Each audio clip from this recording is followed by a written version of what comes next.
আস্তে ঠান্ডা হয়ে যাবে, আরজিকের যেমন ঠান্ডা হয়ে গেছে, এটাও ঠান্ডা হয়ে বেশি দিন এদের দম থাকবে না, কারণ এদের সংসার চালাবার জন্য অন্য কাজে যেতে হবে। বেশি দিন তারা আন্দোলন করতে পারবেন না। আর সময় তো রোজ নতুন ইস্যু আসে, রোজ ভুলে যায়।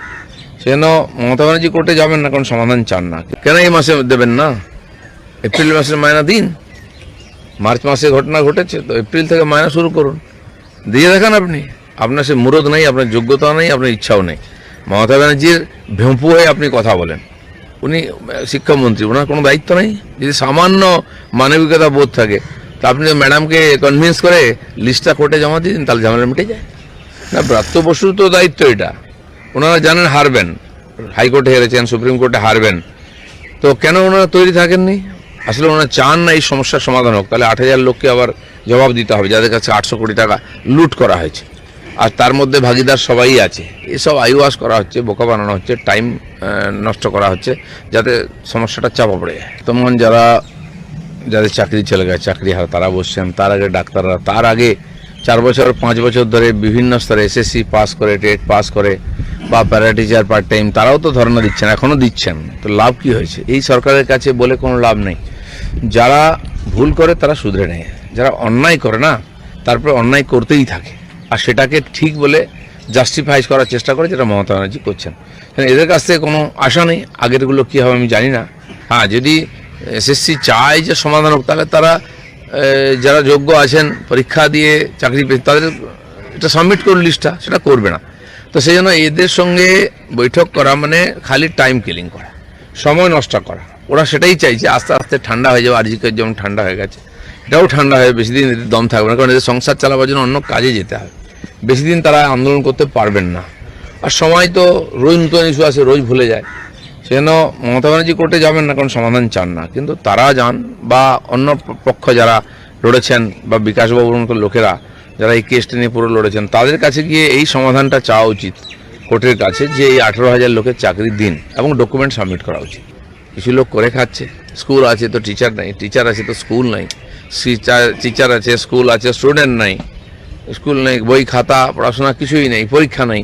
এটা পরীক্ষা হলে তার রেজাল্ট নেই, রেজাল্ট হলে তার চাকরি নেই। এইভাবে চলতে পারে না। তো কেন চলছে? হুজুরের কি হইল অন্তরে জ্বালা, হুজুরের কি হইল অন্তরে জ্বালা। 3-4 রকমের জ্বালা হচ্ছে এখন। প্রথম জ্বালা কি? হারের জ্বালা, যে কি করে আমি হেরে গেলাম, কি করে আমার দল হেরে গেল, কি করে মমতা বন্দ্যোপাধ্যায়, শওকত মোল্লা, সায়নী ঘোষ জিতে গেল, কি করে ভাঙড়ের মানুষ জেতাতে পারলো তাদের। এই হারের জ্বালা এত সাংঘাতিক যে যবে থেকে ইলেকশন হয়েছে, যবে থেকে রেজাল্ট বেরিয়েছে, তারপর থেকে হুজুরের চোখে আর ঘুম আসেনি। সে কুৎসা, অপপ্রচার সবকিছুতে লেগে আছে, শান্ত ভাঙড়কে অশান্ত করার চক্রান্ত। তারপরের জ্বালা কি? মনের জ্বালা, যে আমি এখানের ছেলে, আমি ভাঙড়ের বিধায়ক।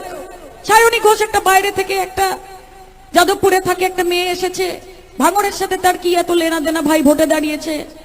শওকত মোল্লা ক্যানিং পূর্বের বিধায়ক, তাকে নিয়ে এত কিসের মাতামাতি। আমার থেকে বেশি কি করে সায়নী ঘোষ, শওকত মোল্লা এদেরকে ভাঙড়ের মানুষ ভালো পেছে ফেলেছে। এটা হচ্ছে মনের জ্বালা। আমি সিপিএম কে বলি, এদের তো লজ্জা শরম নেই, এরা তো দোকান কাটা।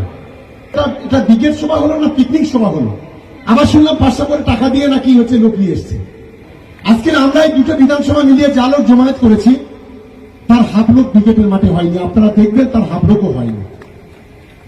আর বড় বড় শুধু কথা। এই যে রাম বাম আর শ্যাম বলি না, আর এটা হচ্ছে ঘ্যাম, এই 4 এখন একসাথে হয়েছে। আজকে সিপিএম এর একটা সভা হয়েছে। আমি সিপিএম কে বলি, এদের তো লজ্জা শরম নেই, এরা তো দোকান কাটা। সারা বাংলা বিধানসভাতে একজন প্রতিনিধিত্ব নেই। সারা বিধানসভা, সারা বাংলাতে প্রতিদিন মিথ্যা কথা বলে টিভির পর্দায় এসে। মানুষ এদেরকে গ্রহণ করছে না। হঠাৎ করে একটা এটা ব্রিগেড সভা হলো না পিকনিক সভা হলো? আজকে আমরা এই দুটো বিধানসভা মিলিয়ে যা লোক জমায়েত করেছি, তার হাফ লোক ব্রিগেডের মাঠে হয়নি। আপনারা দেখবেন তার হাফ লোকও হয়নি। আর বড় বড় শুধু কথা। আর ওখানে যা লোক এসছে, সেই লোকে অর্ধেকের বেশি হচ্ছে বিজেপিতে ভোট দেবে। খালি কোন রকম চা মুড়ি খাবার গাড়ি ভাড়া দিয়ে, আবার শুনলাম 500 করে টাকা দিয়ে নাকি হচ্ছে লোক নিয়ে এসছে।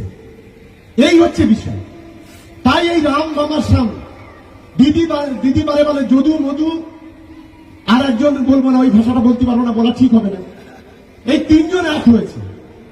এই 3 থেকে আগামী দিনে এদের শেকড়টাকে উঠে দেওয়ার জন্য আমি ভাঙড় ক্যানিং তথা গোটা বাংলার মানুষকে আবেদন ডেকে সবাইকে দলের পক্ষ থেকে আরো একবার ধন্যবাদ, শুভেচ্ছা, ভালোবাসা, নমস্কার, সালাম জানিয়ে আমার বক্তব্য আমি শেষ করছি।